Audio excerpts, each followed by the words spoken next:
Bienvenue, merci de suivre ce numéro de votre magazine Kiosque de ce vendredi.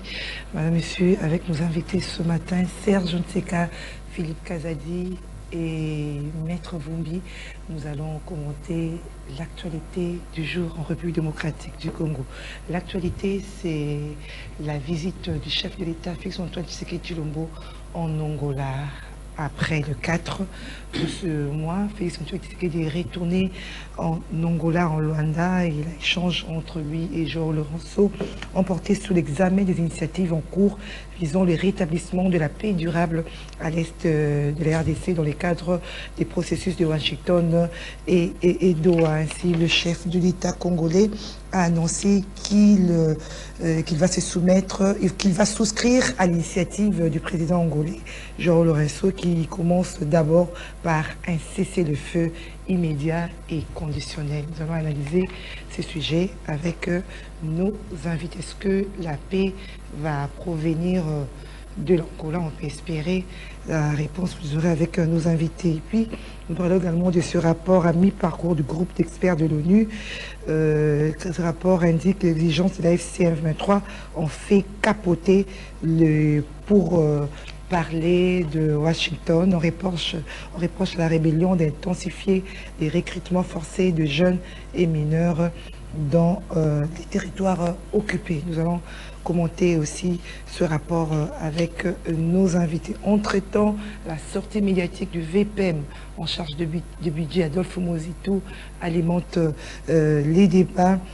Adolphe Mozitou qui a indiqué lors d'un entretien avec nos confrères de France 24 par visioconférence, Adolphe Mozitou a indiqué que Joseph Kabila n'est pas l'ennemi de la République démocratique du Congo, n'est pas un fardeau pour la RDC. En tout cas, les commentaires fusent de partout au sujet de ces propos de Adolphe Mozitou.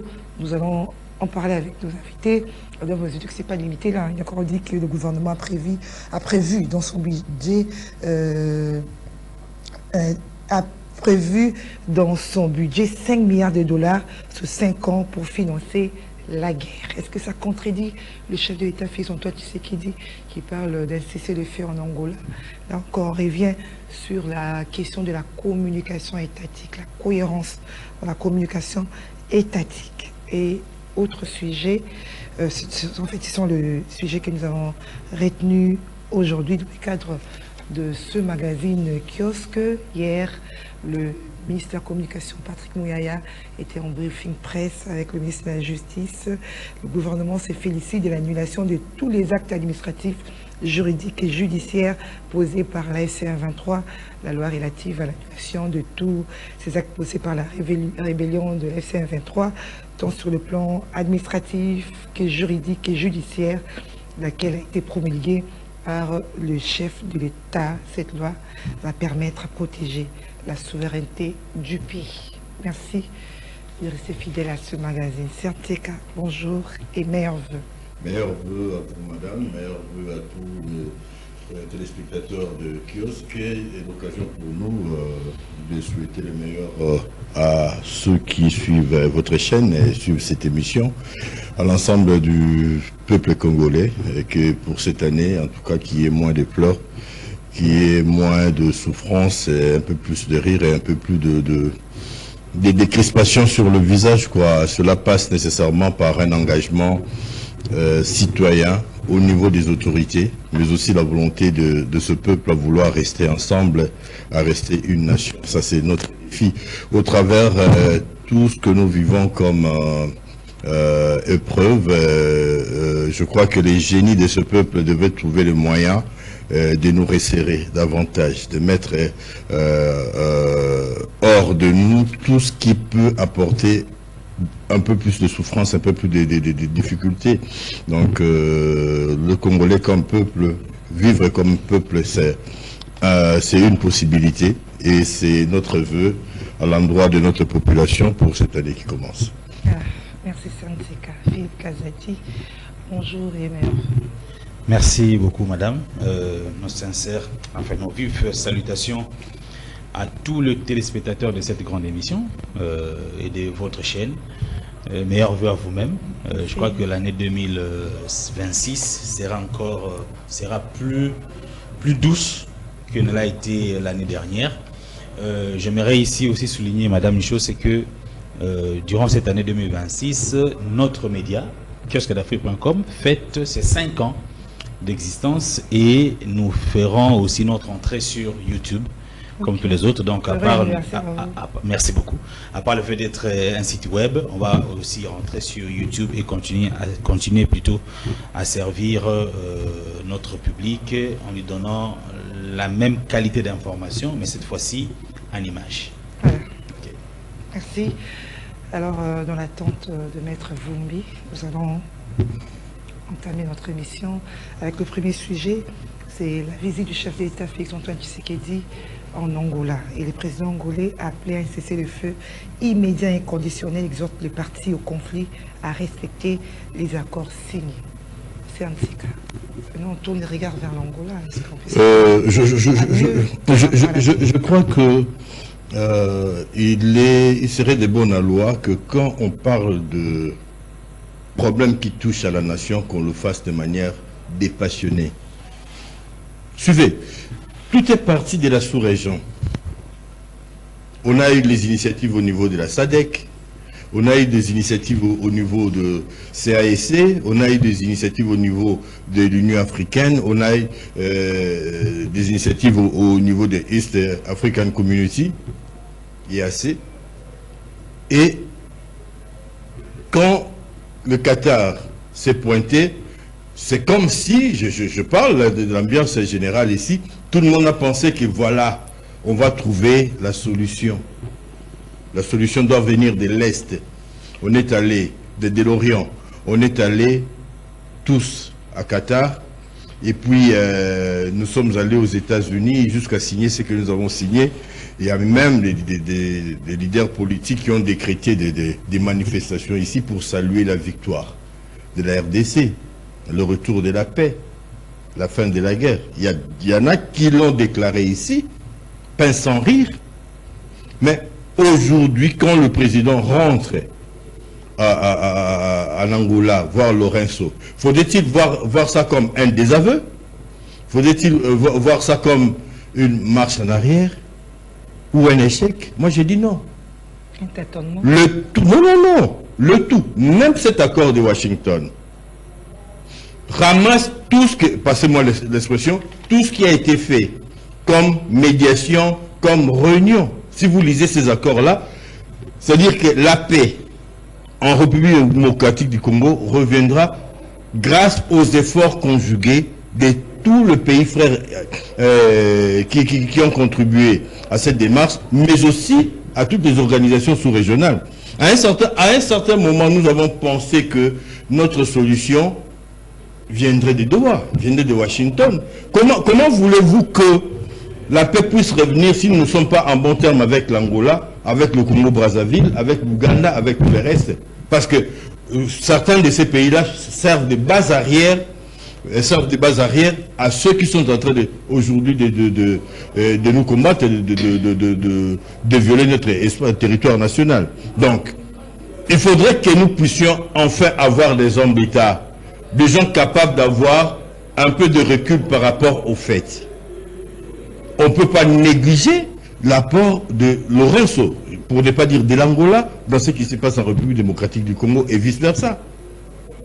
On ne peut pas ignorer l'impact de Congo-Brazzaville dans ce qui se passe ici. J'ai vu, on avait à Washington, on avait invité pas mal de chefs de l'État, sauf le président Sassou Nguesso. Moi, je pense que sur le plan diplomatique, c'était un couac à rectifier très vite. Parce que nul n'ignore qu'au jour d'aujourd'hui, Brazzaville et Kigali entretiennent des relations que je ne peux pas expliquer ici.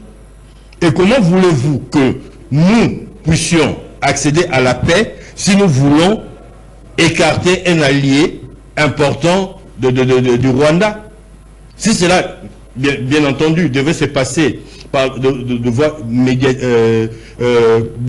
voies diplomatiques, par des voies de dialogue, on ne devrait pas exclure au contraire considérer que c'est une chance.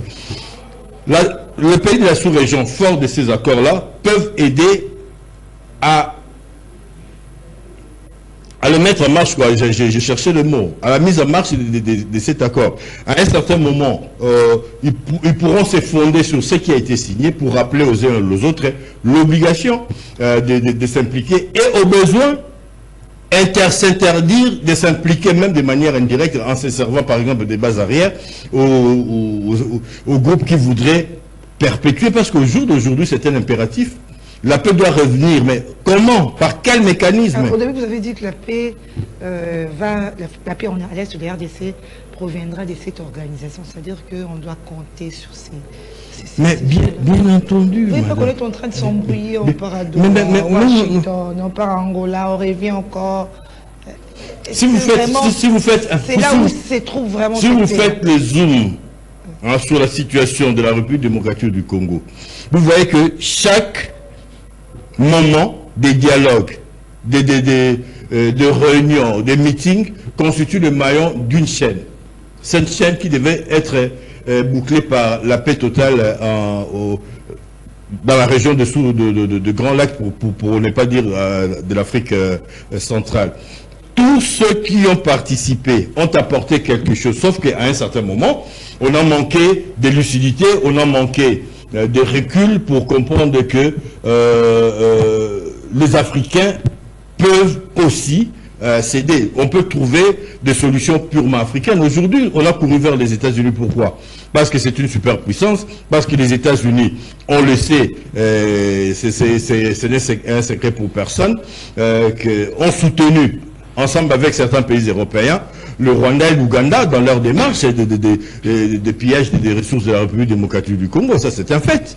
Et si on recourt à eux pour essayer de changer des situations, je ne pense pas qu'il y ait quelque chose de mal, mais à cela, ignorer tous les efforts qui ont été fournis au niveau de la sous-région, au niveau des pays amis et frères qui sont intervenus dans notre problème, je pense que ça serait une erreur à ne pas commettre ou à éviter forcément. Donc, le voyage du président pour atterrir à l'Angola ne participe qu'à cette démarche-là qui voudrait que le pays ami puisse s'impliquer davantage pour la mise en marche de l'application de ces accords signés à Washington. Voilà, merci Serge. Alors Philippe Kazadi, Serge Tseka parle d'une chaîne.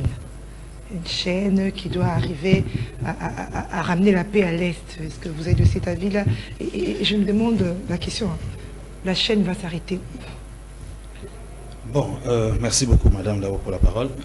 J'aimerais d'abord dire ici que en ce qui concerne l'insécurité dans l'Est de notre pays, on a assisté à beaucoup trop d'initiatives. Beaucoup trop d'initiatives et comme on dit, trop d'initiatives tue l'initiative. N'oubliez pas qu'on avait le processus de Nairobi qui devrait mettre autour d'une table les gouvernements et tous les groupes armés, pas seulement le M23, tous les groupes armés. Nous avions eu l'initiative de Luanda où les deux États, RDC et Rwanda, devraient se parler et nous rappellerons que le jour où devrait être signé un accord de paix entre le Congo et le Rwanda, le président Kagame a brillé de son absence. Ensuite, on était tous surpris de voir les deux chefs d'État se retrouver à Doha. Et un peu comme disait Serge, du coup, on a orienté nos espoirs vers Doha. Et Doha n'a pas suffi. Pouf! Le processus de Doha ne s'est plus limité qu'aux deux chefs d'État. On a ramené quasiment le processus de Nairobi vers Doha. Et aujourd'hui, je ne sais pas quels sont les échos qui nous viennent de là, à quel niveau se trouvent les négociations. J'ai comme l'impression que ça n'avance pas. Négociations entre le gouvernement et l'AFC-M23, ça n'avance pas à Doha. Apparemment, chacun campe dans ses camps par rapport à ses préalables. Notamment sur la libération des prisonniers, parce que je vois les vidéos sur les réseaux de certaines personnalités de l'AFC-M23 qui se plaignent de ne pas voir les prisonniers être libérés par Kinshasa, et que dernièrement, William Ngoma aurait même présenté des prisonniers de notre armée qui ont été arrêtés plutôt à la prise de Bukavu, non, de Goma. Après, nous avons recouru à la médiation américaine. Nous sommes allés aux États-Unis pour que les États-Unis nous aident à en finir avec le Rwanda. Et là, je ne sais pas par quelle magie, les États-Unis ont trouvé mieux de ramener Paul Kagame sur la table de négociation pour nous faire signer un accord, soi-disant de paix. Je dis bien soi-disant de paix parce que depuis toujours, j'ai toujours été sceptique sur la bonne volonté de Rwanda à pouvoir exécuter l'accord. Donc, soi-disant de paix. Et voilà là où nous en sommes aujourd'hui.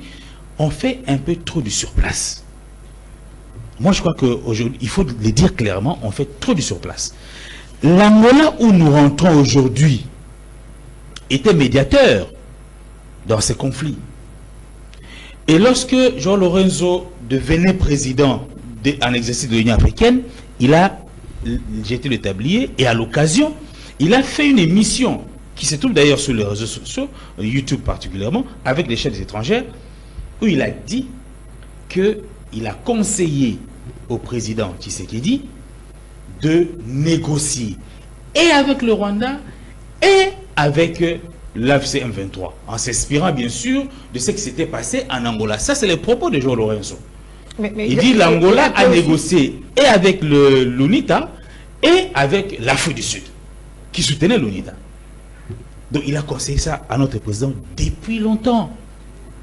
Alors si par magie, aujourd'hui, on veut revenir sur les conseils de João Lourenço, je me dis, mais on a perdu du temps et on a occasionné la mort des gens. Mais il n'a pas esprit de loi à Washington. Cela, parce qu'il dit, il appelle les partis à respecter les accords déjà signés. Oui, madame. Je crois que c'est toujours... pas de loi. Ça rentre effectivement dans la difficulté de comprendre les discours diplomatiques. Ah bon? Parce que si il faille qu'on exécute les clauses de désaccord, on n'a pas besoin d'aller en Angola. Ici, ça je l'ai rappelé, il y en a qui ont fanfaronné ici, dans les États-Unis, Trump a coupé sa injonction à Rwanda pour qu'il se retire de notre territoire. Mais ça n'arrive pas. J'ai déjà posé la question sur ces plateaux, et si Trump était de connivence avec les Rwandais contre nous, qu'est-ce qui nous arriverait? J'ai commencé à croire que j'avais raison de me poser cette question. Parce que là, il n'y a aucune injonction qui est donnée au Rwanda de pouvoir sortir de notre territoire. Donc, ça veut dire que, clairement, Washington ne produira pas les effets escomptés autant que doit. Et j'ose croire que le président de la République a compris qu'il doit rentrer au niveau de la sous-région. Donc la réponse, voilà, ça sera à la sous-région. Ça sera à la sous-région. Et dans la sous-région, parce qu'il y a plusieurs experts ont même déjà expliqué que l'Angola est mieux disposé à être même de notre côté que les États-Unis, qui étaient déjà profit de l'insécurité dans notre territoire. Mais on a aussi des petits soucis avec l'Angola. Trump n'a pas besoin de la paix pour avoir nos richesses. Qu'il y ait la paix ou la guerre, pourtant qu'il ait la richesse, c'est tout. Vous voyez ce qu'il faut à Maduro. L'Angola n'a pas d'intérêt. L'Angola a un problème d'hégémonie. L'Angola a un problème d'hégémonie avec le Rwanda de la sous-région. Donc l'Angola n'acceptera pas que le Rwanda puisse prendre l'ascension sur la sous-région. Ok? Donc l'Angola a intérêt à ce que la paix revienne et que le Rwanda reste dans sa position et que l'Angola reste dans sa position. Parce que si le Rwanda continue à occuper l'est de notre pays comme ça, il s'enrichit de plus en plus. Il risque même d'occuper des terres entières. Oui, donc je crois qu'on a perdu trop du temps. Il est plus qu'important que pour l'instant les chefs de l'État puissent avoir le courage politique de convoquer les dialogues internes avec tout le parti, même ceux qui ont les armes, les Nanga, les Kabila, tout le monde, il faut les associer. Ça sera une bonne manière de couper l'herbe au pied de l'ennemi.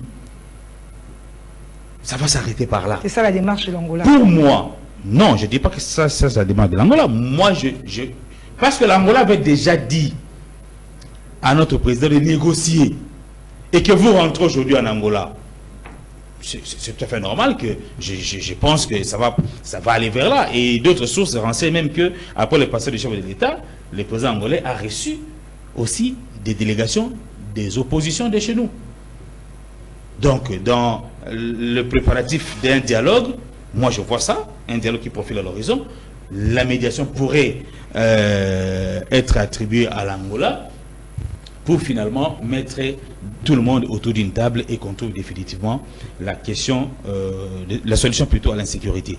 Mais les plus grands problèmes, même si ils se mettent autour d'une table et que ce sera pour le partage des postes, ça ne servira à rien. Il faut qu'on trouve l'occasion de mettre la paix dans notre pays pour qu'on puisse discuter sur la question de notre armée.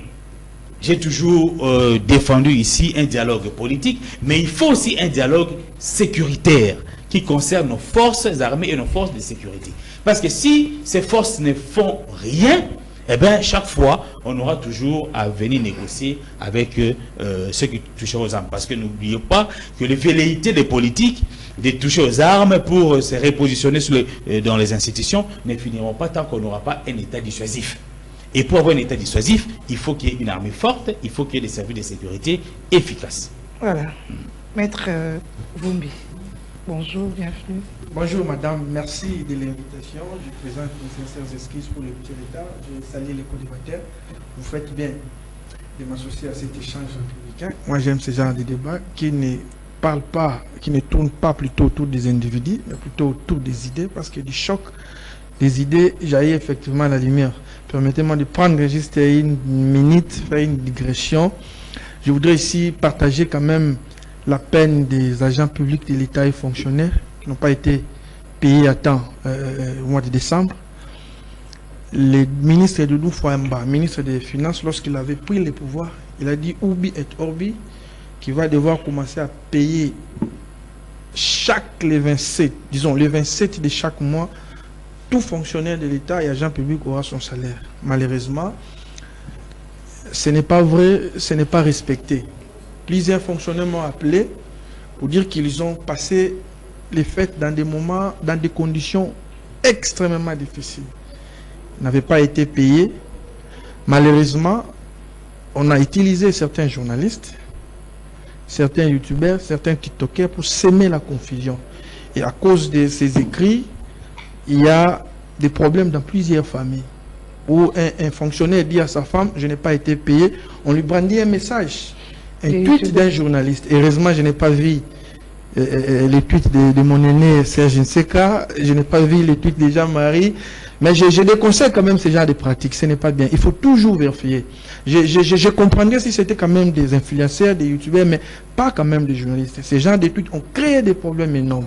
Il y a un papa qui m'a appelé pour me dire, maître, je ne sais même pas quoi dire. Ma femme n'arrive pas à comprendre. Tous les journalistes ont tweeté qu'ils sont payés, alors que ce n'était pas le cas. Et donc, je demande au ministre de pouvoir rectifier les tirs.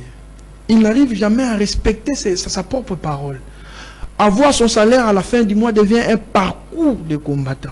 Et vous allez être d'accord avec moi, à chaque fois que nous arrivons à la fin du mois, vous allez voir les influenceurs commencent à dire on a déjà payé. C'est comme si payer les fonctionnaires à temps est un luxe. Non, arrêtons avec ces comportements, faites bien les choses et vous n'aurez pas besoin des influenceurs pour que les Congolais entrent dans leurs droits. Et je désapprouve ce genre de comportement, c'est pas bien.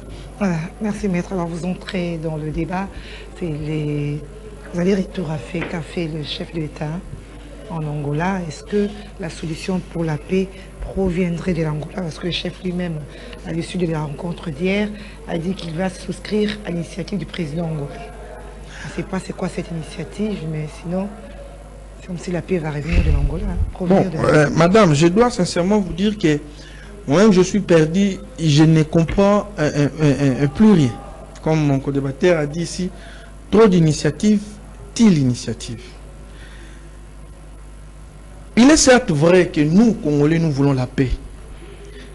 Mais est-ce que les autres veulent la paix? Quand je dis les autres, c'est notamment les Rwandais. Nous n'avons pas un problème avec les M23. C'est plutôt la RDC et les Rwandais. On revient encore en Angola. Bon, est-ce que Kagame fait confiance à Jean Lorenzo? La réponse est non. La réponse est non. À des problèmes sécuritaires, les solutions doivent être sécuritaires. Je suis désolé de le dire. Arrêtons de nous embrayer. Arrêtons de nous embrayer. Le plan est établi, je vous avais dit autrefois, que d'ici 2030, si l'on y prend garde, ce pays risque d'être balkanisé. Le plan est dans sa dernière phase. Et Kagame ne cesse de le dire.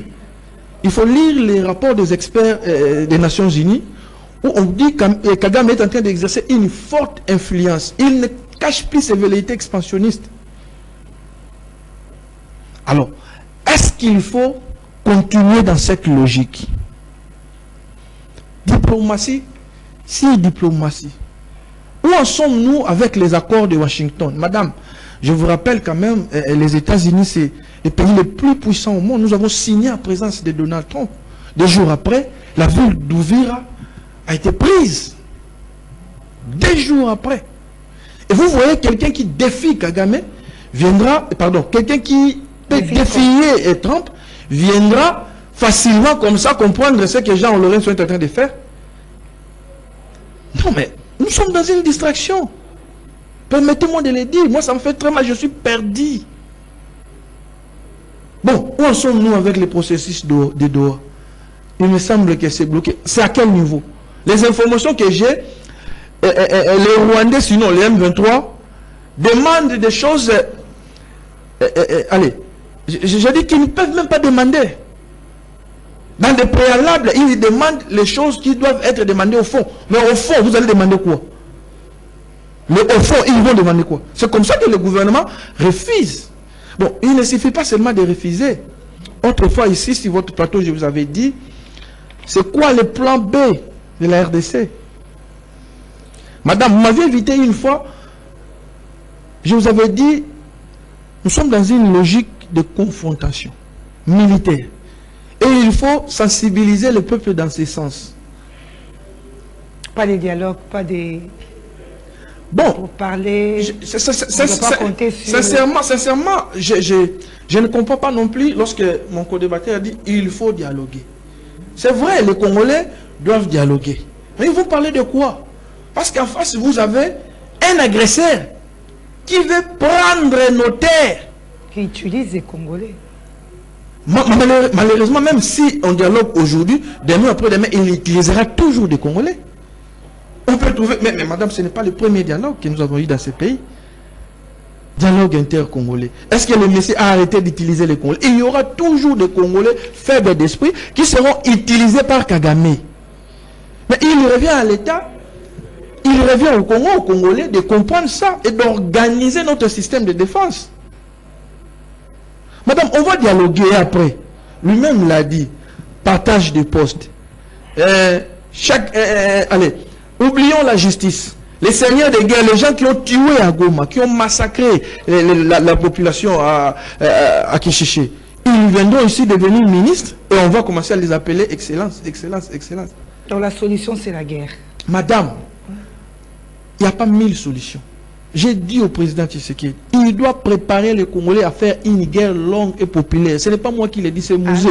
S'il vous plaît, ce n'est pas moi qui l'ai dit, c'est Mouzé Laurent Désiré Kabila. Et Mouzé Laurent Désiré n'est pas n'importe qui. Il a travaillé avec Kagame. Il a travaillé avec les Rwandais. Le jour où il a compris que ces gens-là ont des velléités expansionnistes, il a dit, cette guerre sera longue et populaire. Il a dit encore, il faut renvoyer la guerre d'où elle est venue. Il a dit encore, ne jamais trahir la RDC. Combien de Congolais trahissent la RDC pour des petites sommes? Madame, regardez au jour d'aujourd'hui le contexte international.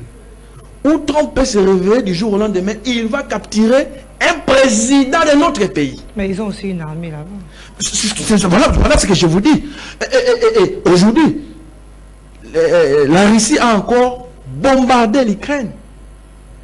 La Chine n'hésite pas maintenant à attaquer la Taïwan. C'est ça le contexte international. La force. Donc vous êtes d'accord avec Mouzito qui parle de 5 milliards de dollars sur 5 ans pour financer la guerre. Madame, Le président doit préparer les Congolais à faire une guerre longue. Je l'ai dit, il y a des Congolais qui pensent que si nous refusons de faire la guerre, les autres auront pitié de nous. Nous avons refusé de faire la guerre sous Joseph Kabila. Mais cela n'a pas empêché à ces gens-là de tuer plus de 10 millions, 12 millions de Congolais. Jusqu'à quand on va continuer à croire que la diplomatie va résoudre les problèmes? Madame, retenez ce que je vous dis. D'ici 2030, si l'on y fait grâce, c'est risque de faire balkaniser. En passant, je vous avais dit ici, une fois, vous m'avez réussi, on nous avait envoyé une pasteur prier. Il a fait une prophétie. Dans 52 jours, vous aurez un miracle. Je vous rappelle que c'est déjà plus de 52 jours. Il n'y a pas un miracle. La guerre continue. Vous m'avez resté, si vous m'avez posé cette question, je vous avais dit, dans cette histoire, il n'y a pas, permettez-moi de le dire comme ça, il n'y a pas Dieu, il n'y a pas la religion. Il n'y a qu'une seule solution, préparer les Congolais à faire une guerre longue. Dans une guerre. Dieu est partout, même de la guerre. Madame, à César, ce qui est à César. Vous êtes chrétien, vous savez ce que la Bible nous recommande, de prier pour Israël. Et vous savez ce qu'Israël fait? Il bombarde les gens chaque jour. Donc, il nous faut se préparer à faire une guerre longue. Dans une guerre, on peut perdre une bataille. On ne perd pas la guerre. Continuons à résister. Continuons à former les esprits des Congolais à résister. Mais ce monsieur Kagame se prend pour qui? Merci. Partout où nous passons, on semble quand même... Mon co-débatteur l'a rappelé ici. Lorsque nous sommes allés chercher les États-Unis d'Amérique, c'était un contrat bilatéral entre RDC et États-Unis d'Amérique. Minerais contre sécurité. Posez-vous la question, comment les Rwandais se retrouvaient sur la table de négociation? Alors, je conclue par dire, si Mouyaya, le ministre de l'Information, dit que le Rwanda et le père, les M23 et les fils, je lui dis ici, les grands-pères, c'est les États-Unis et ce n'est pas un secret de polichinelle. Merci. Alors que le chef de l'État parle de cesser les feux avec l'Angola, mais le VPM du budget a fait une sortie médiatique disant que le gouvernement a adopté un budget de 5 milliards de dollars sur 5 ans pour financer la guerre. On va cesser le feu ou on va vers la guerre? Non, je pense pas que cela soit contradictoire, même si nous rentrons dans la logique de la paix, mais la République démocratique du Congo comme pays a le droit d'organiser sa défense, d'organiser son armée, et investir, mettre de l'argent, de budget, déjà 5 milliards, je vous dis, en matière d'armement, en matière de réorganisation de l'armée, c'est rien. Le menu frontal, c'est rien. C'est rien. Essayez de comparer un peu le budget. J'enlève le superpuissance, le budget militaire. Vous trouverez que 5 milliards, c'est dérisoire. Et puis, c'est pour quel résultat? Et il y a 5 milliards d'une part, et la gestion de 5 milliards de l'autre. Est-ce que ça se marie, ça va de pair? C'est la question que nous pouvons nous poser. Et si nous voyons la situation de nos hommes de troupes sur terrain, je ne vous dis pas m'hasarder sur un terrain stratégique et autres, mais on peut voir que depuis le sommet jusqu'à la base, la communication n'est pas la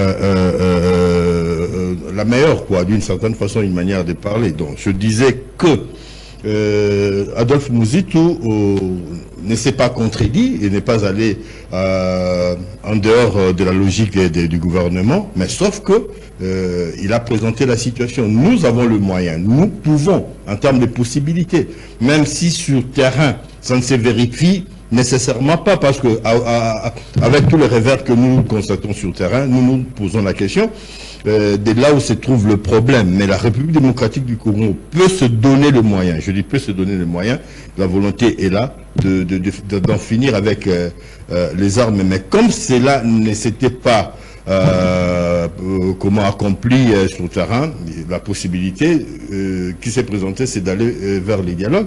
Mais cela ne peut pas, je me répète, nous empêcher de nous organiser. Et aujourd'hui, la solution semble venir des Nations Unies. Je me pose une question. Est-ce que nous faisons vraiment partie des priorités des Nations Unies? Après la signature des accords, on devrait constater quelque chose.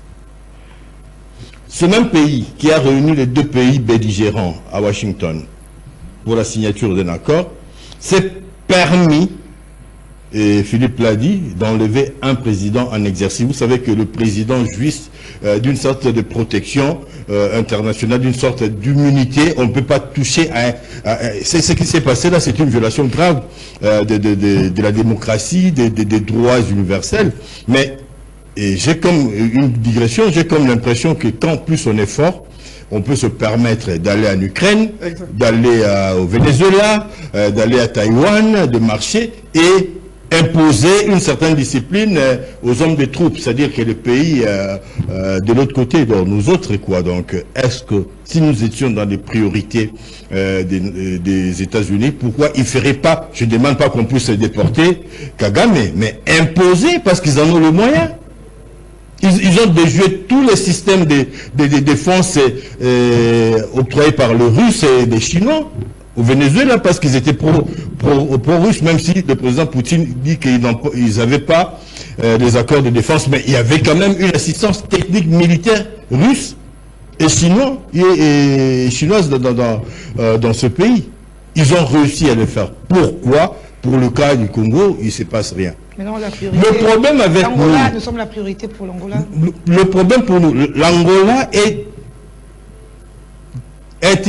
qu'elle le veuille ou pas, intimement liée à la République démocratique du Congo. Imaginez une crise militaire de grande envergure en République démocratique du Congo. Mais les conséquences se ressentiront notamment à Luanda, à Brazzaville, à Bangui.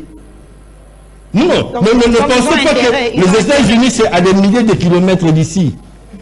Ce pays-là, qui ont déjà des problèmes internes, l'Angola aujourd'hui a des problèmes avec son pétrole, avec ses finances, et tous les autres, ne peut pas gérer, ne saura pas gérer une crise humanitaire qui viendrait du Congo. Alors, quel directeur du Congo-Brazzaville?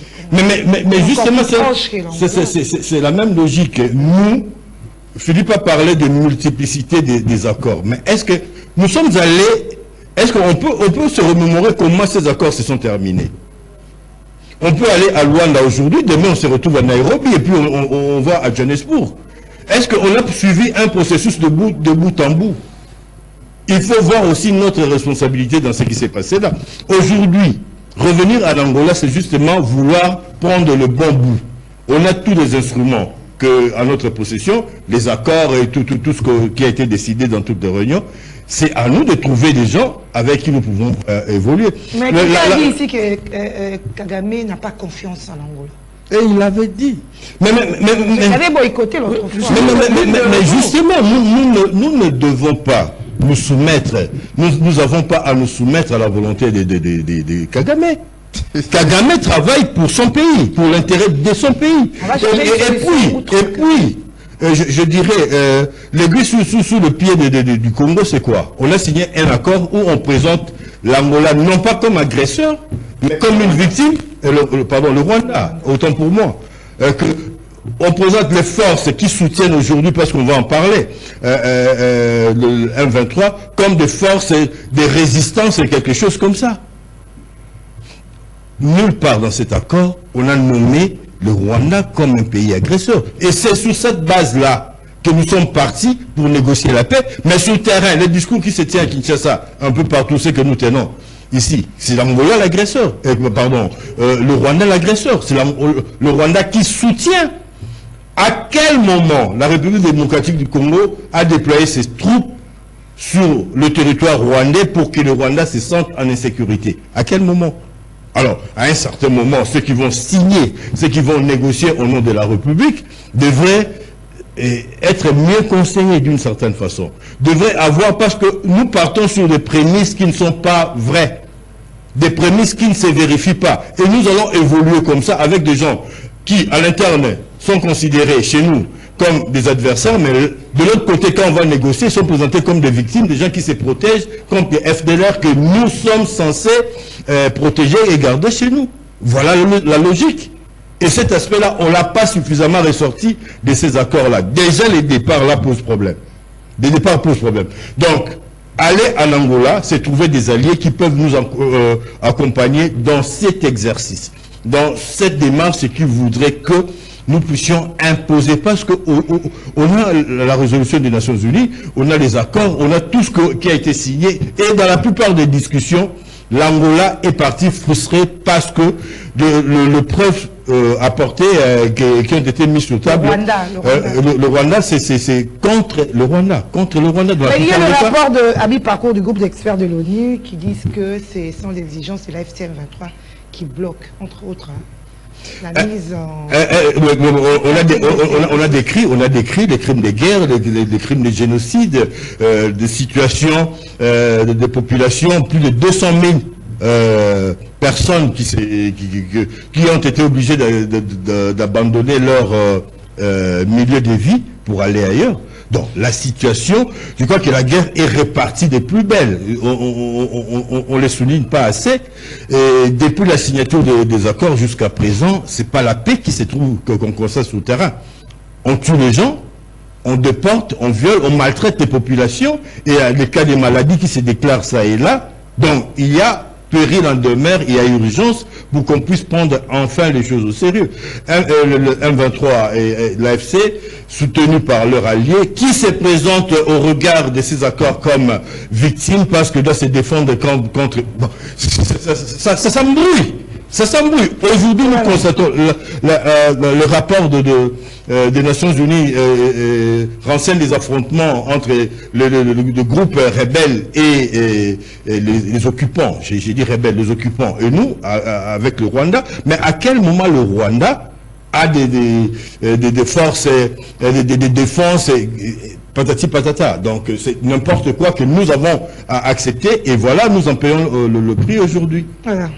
Et donc, c'est compliqué. Le sujet qui fait débat, c'est la sortie médiatique du vice-premier ministre du budget, Adolphe Mouzitou, interrogé sur l'affaire Joseph Kabila. Il dit que Joseph Kabila n'est pas l'ennemi de la République démocratique du Congo. Et bien voilà, il y a plusieurs réactions. Philippe Kazadi.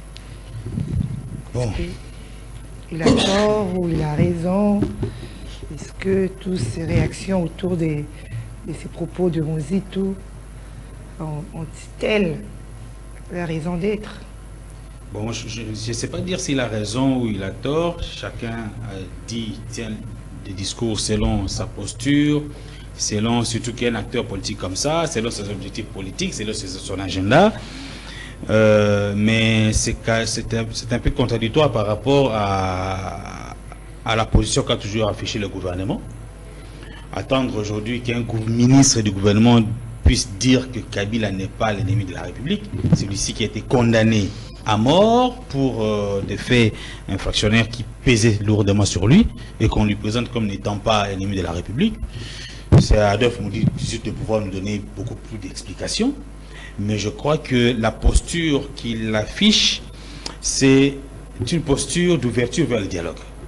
En tout cas, celui qui veut dialoguer n'a pas besoin de taxer l'autre partie de tout le nom d'oiseau. Mais face à la décision de la justice, il y a eu une décision de la justice qui... Oui, la décision de la justice, madame, vous savez, les décisions de la justice chez nous, on peut les lire de diverses manières. On sait tous que notre justice est malade, on croit à les chefs de l'État, et je ne sais pas à quel moment cette justice a été guérie.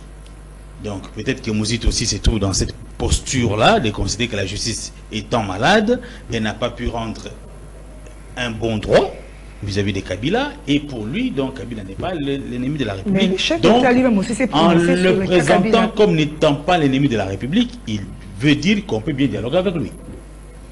Parce qu'aujourd'hui, qu'on ne se leurre pas, toutes les énergies vont dans le sens d'un apaisement de la situation, et l'apaisement passe évidemment par le dialogue, même si mon co-débatteur ne voit pas les choses de cette œil-là, mais ça passe par le dialogue. Ça passe par le dialogue. Et donc, on va dialoguer avec. On a présenté Kabila ici comme le patron de l'AFC M23. Mais vous ne pouvez pas négocier avec l'AFC M23 et exclure Kabila. Parce qu'il en est le patron. C'est quand même contradictoire. On ne peut pas négocier avec la FCM23 comme on le fait à Doha et exclure Nanga et exclure l'autre là, Bertrand Bissimois et exclure Kabila. Parce que eux ils tiennent la FCM23 Donc ceux qui viennent à Doha négocier avec le gouvernement ne portent que la voix de Kabila, de Nanga et de Bertrand Bisimon.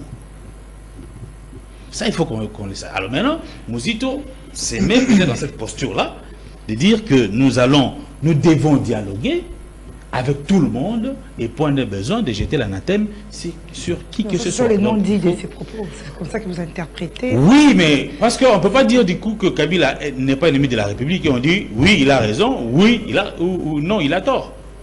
Il faut quand même essayer de comprendre, de rentrer dans sa logique, de remettre les choses dans le contexte.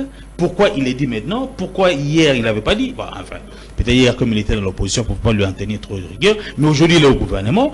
Peut-être que dans les coulisses il attend. Ça peut être aussi un ballon d'essai aussi, madame. Ça peut être aussi une communication pour préparer l'opinion qui est très révoltée vis-à-vis de Kabila, de pouvoir aussi l'endosser. Et que demain on puisse négocier avec lui. Et qu'on trouve ça aussi normal parce qu'il n'est pas l'ennemi de la République. Peut-être que ce discours l'attendait demain être relayé par Mouyaya, demain être relayé par un autre au cadre du gouvernement et ainsi de suite. Mais les chefs ont mis en garde sur la cohérence de la communication étatique. Mais la communication institutionnelle... Est-ce qu'il y a un ministère un peu technique la communication institutionnelle pose problème chez nous.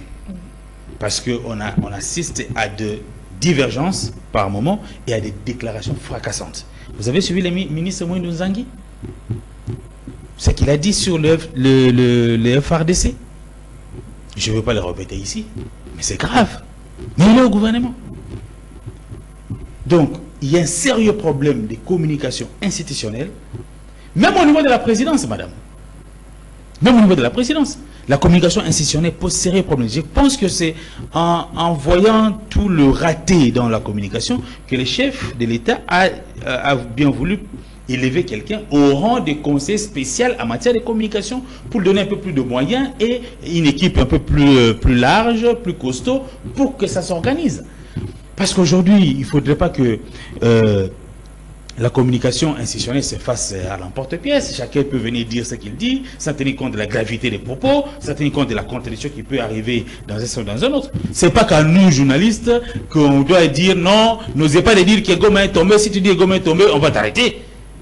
Qu'on peut aussi brandir ce genre de menaces contre les membres du gouvernement, qu'ils apprennent aussi à se taire par moment. Moïse Nzangi est ministre de quoi? Il est ministre de l'Agriculture. Comment va-t-il intervenir sur le domaine des armées? C'est même avec Muzito. Pareil, je voulais me poser la question aussi sur Muzito. Muzito est ministre du budget. Pourquoi tout le monde cherche toujours... En fait, c'est de la propagande.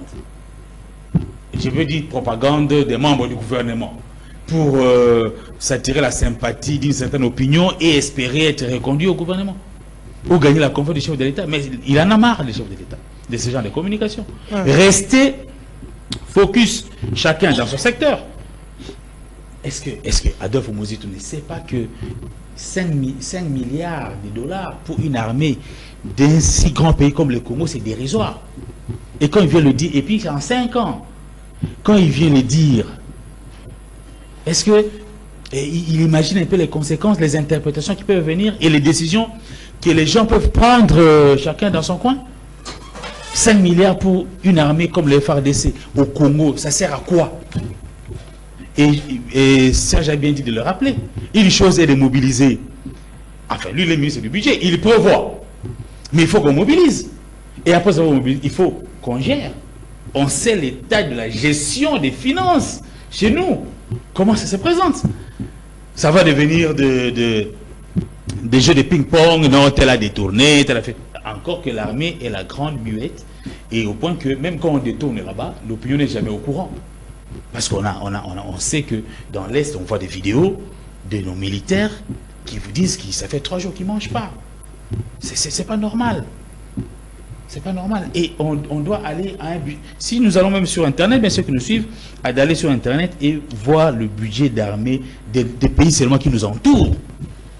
Parler des 5 milliards, c'est quand même une honte. Donc on ne peut pas, tout le monde ne peut pas se permettre parce qu'il faut parler, qu'il faut intervenir sur tous les sujets.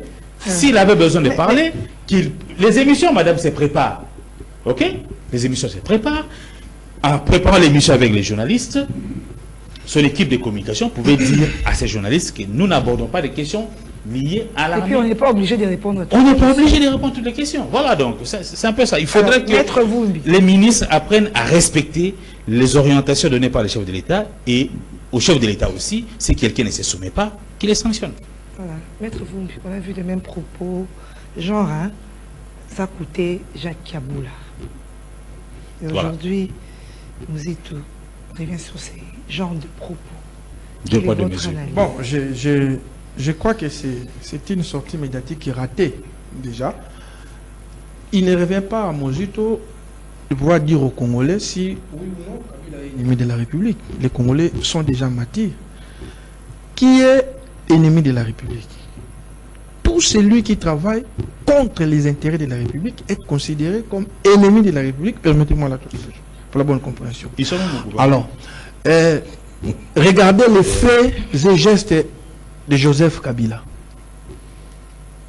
Depuis que le Rwanda a commencé à agresser la RDC, jusqu'à aujourd'hui, Kabila n'a jamais condamné le Rwanda. N'a jamais condamné le Rwanda. Quand il était président, Pardon. il a fait. Pardon, j'ai dit depuis que Tshisekedi est au pouvoir. Ah, d'accord.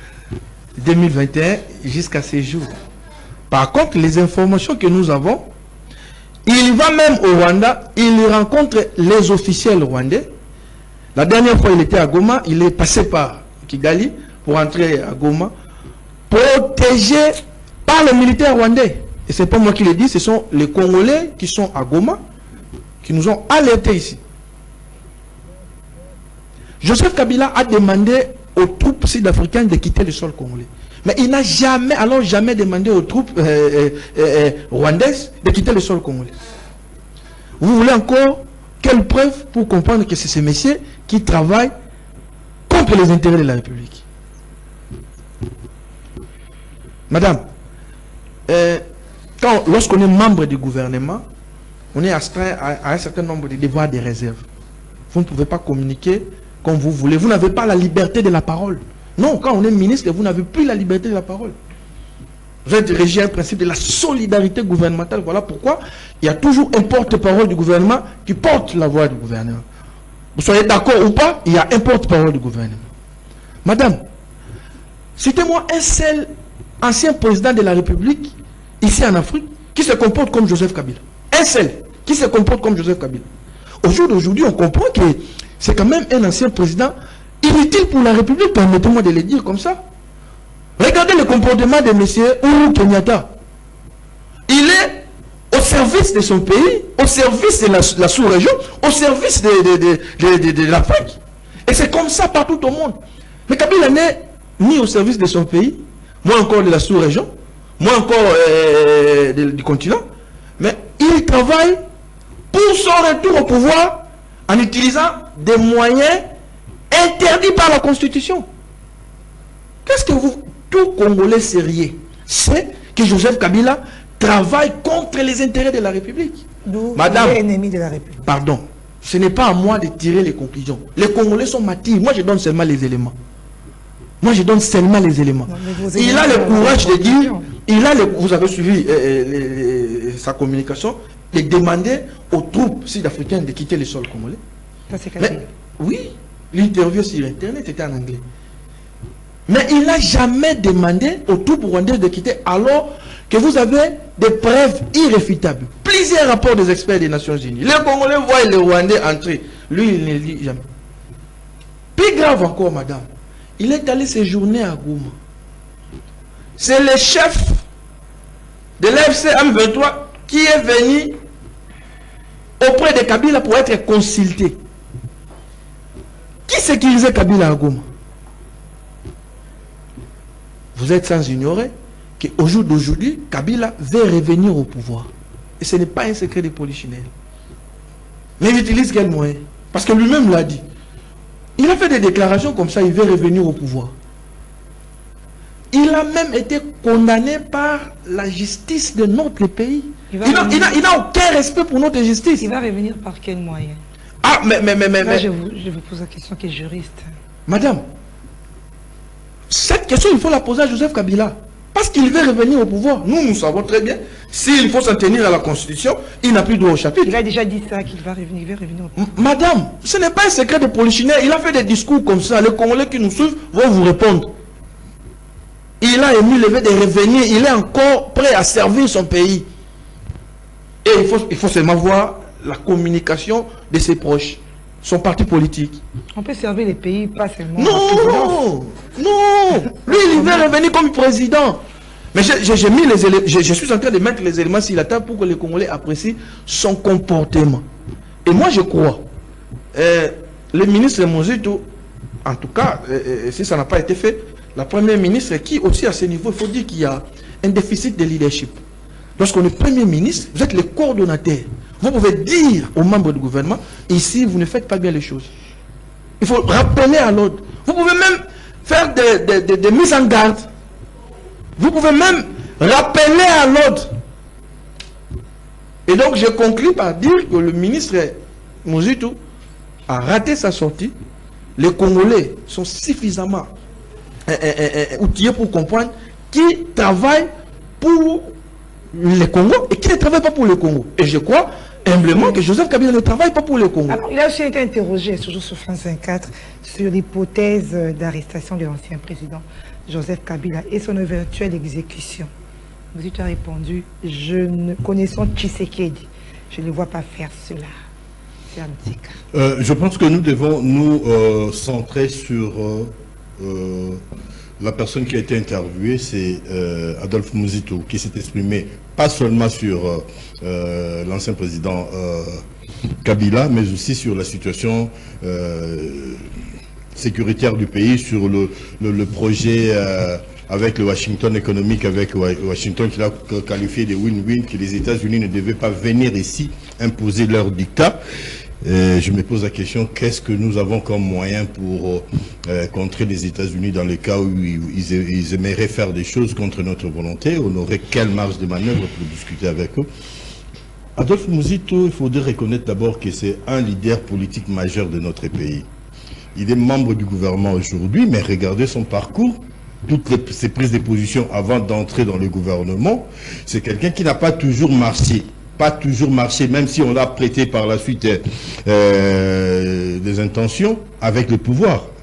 Et s'est-il exprimé comme ministre du budget ou leader politique? Parce que je ne vois pas. On ne sait pas les dissocier malheureusement. Que je ne vois pas ministre du budget aller s'exprimer sur des questions de guerre, des questions de Joseph Kabila au jour d'aujourd'hui. Ça se dessine de plus en plus. Même un ministre, le ministre de la Communication, si je m'abuse, aurait dit que si dialogue il y en a, ça devait se passer à Kinshasa. De plus en plus, l'idée du dialogue se dessine. Et que on refuse l'initiative parce que ça venait des pères des églises. Mais si ça venait de Lorenzo, on va l'accepter parce que le chef de l'État s'est dit disposé à accepter les propositions de Lorenzo. Si aujourd'hui Lorenzo propose qu'il y ait dialogue, on va dialoguer avec qui? Nous sommes allés il y a quelques années à Sun City. Il y avait des seigneurs de guerre, des gens qui ont fait la guerre des Goma, des Bukavu, des Kisangani. Mais ils se sont retrouvés là-bas, ils sont revenus ici. Mais cette fois-ci, ça ne doit pas se répéter. Oui, on le dit. Mais qui dit? Qui est là pour fixer les tempos, pour battre la mesure que toi tu seras là? Parce que dès lors qu'on aura pris l'initiative de dialoguer, à ce moment-là, on doit écouter tout le monde. Vous pensez vraiment qu'on peut organiser des dialogues en République démocratique du Congo sans Joseph Kabila? Impossible. Vous pensez qu'on peut organiser les dialogues ici en République démocratique du Congo sans Fayoulou, sans Kakatumbi, sans tout? Non. Ou on veut une chose, ou on ne la veut pas. On ne peut pas vouloir une chose et son contraire. Aujourd'hui, si on veut aller vers les dialogues, je pense qu'à un certain moment, nous devons être conséquents et vouloir nous assumer. Si il est vrai que Philippe a effleuré cet aspect des choses, nous devons nous diriger vers un dialogue. Il serait impérieux qu'on puisse remanier déjà notre façon de, notre langage, notre discours, Parce que même dans les accords de Washington, on a demandé à ce que tout le monde puisse un peu baisser les tons et changer les manières de nous traiter, de nous parler. Est-ce que ça a changé? Et demain, nous allons dialoguer avec qui? Avec tout ce qu'on est en train de traiter de tout et n'importe quoi, les pères de l'église, les gens qui ne pensent pas. Nous sommes dans une démocratie. Nous ne sommes pas dans un monologue où la pensée des X doit, si on est congolais, on doit voir des choses comme ça. Non, ça n'existe pas. Madame, ça n'existe pas. Nous sommes dans une démocratie où il y a éclatement d'opinions, mais à condition que cela reste républicain, reste dans le respect de la loi. Mozito s'est exprimé à plusieurs titres. Il est ministre, mais il est aussi et surtout leader politique, chef d'un parti politique. Est-ce que sa démarche-là, vous pensez que c'est une démarche solitaire? Cette démarche-là ne serait pas en train de préparer quelque chose qui devait venir. Nous, comme journalistes, nous avons à nous poser des questions, pas à rentrer dans un carcan, nous dire, comme il a dit ça, il est contre le gouvernement, il est anti-républicain. Non, non, non, non, non, non. Là, c'est trop simpliste. Il faut analyser parce que quelqu'un des sensés comme Adolphe Muzito ne peut pas avancer quelque chose sans réfléchir. Lisez ces tribunes. Lisez cette réflexion sur le pays, sur l'économie. Vous comprendrez que c'est quelqu'un qui ne dit rien au hasard. Le fait de le dire, prenons le temps d'analyser, d'approfondir. Peut-être qu'il est en train de nous annoncer que nous allons probablement vers un dialogue qui impliquerait que tout le monde soit là. Commençons par remanier notre langage, notre manière de parler. Je ne pense pas qu'il y ait un péché, qu'on ne soit pas congolais parce qu'on adopte un langage qui ne soit pas celui que tout le monde voudrait utiliser. Et puis, on n'est pas dans un espace où tout le monde devait parler, penser avec les cerveaux de celui-là. Non. Nous avons tous les cerveaux, nous avons tous les intelligences, de ces intelligences-là que nous devons avoir la lumière. Qu'est-ce que nous voulons? Nous voulons rester dans le statu quo, que ceux qui sont à Goma, on les laisse là, dans le Congo ne sera jamais réuni. Si nous voulons réunir le pays, et ceux qui sont de l'autre côté devaient être entendus aussi, de manière à ce que ces dialogues puissent apporter quelque chose, sinon ça sera comme Luanda 1, Luanda 2, Nairobi, et ainsi de suite. Si nous devons nous parler en tant que Congolais, en nous regardant dans les yeux, dans des conditions que nous aurons tous à fixer, et ça sera peut-être la solution pour vous apporter la paix. Donc c'est un message qu'il a lancé. C'est pas lui. Peut-être. C'est lui aussi qui avait parlé des érections des murs, il doit séparer les C'est lui. Mais c'est toujours lui. C'est toujours ça. Mais toujours. Justement, madame, justement, la personne hier qui a été très dure, aujourd'hui adopte un langage assez, au moment où tous les indicateurs montrent qu'on peut parvenir à un dialogue, il faut lire, savoir lire les signes du temps. Peut-être, j'ai dit, je n'affirme rien, je ne suis pas dans les secrets des dieux, que nous approchons vers un dénouement, je dirais, en douceur de cette situation, le jour où on verrait, parce qu'on l'a vu, le président Tshisekedi et le président Fayulu, qui l'eût cru, avec tout le propos que Fayulu a tenu sur le président Tshisekedi. Le jour où on verrait Kabila et Tshisekedi ensemble, qu'est-ce qu'on dirait? Qu'il y croira. Voilà. En politique, rien n'est impossible. Madame, juste une seconde. Je ne comprends pas mon aîné lorsqu'il dit est-ce qu'on peut faire un dialogue dans ces pays sans Joseph Kabila. Mais il est qui? Il n'est pas indispensable. Lorsqu'il se comporte comme un ennemi autoproclamé de la République, vous faites quoi? Il faut aller le bercer? Mais il y a assez d'ennemis. Des gens qui... Vous aurez le temps de les citer. Mais lorsqu'on dit encore que Adolphe Muzito est une personnalité, mais je rappelle à mon aîné, on ne sait pas les dissocier, personnalité ou pas. Une fois que vous êtes membre d'un gouvernement, vous êtes obligé à respecter un certain nombre de principes. Notamment la solidarité gouvernementale. Vous êtes astreint à un certain nombre aussi de réserves. Lui, il ne peut pas prendre en solitaire une ligne contraire, par exemple, au gouvernement. Parce que je ne vois pas Mouyaya venir dire ça. Lui, il parle comme leader politique, mais il est ministre. Soit on démissionne. Mais Jacques Kabou, là. Vous l'avez cité, vous l'avez cité.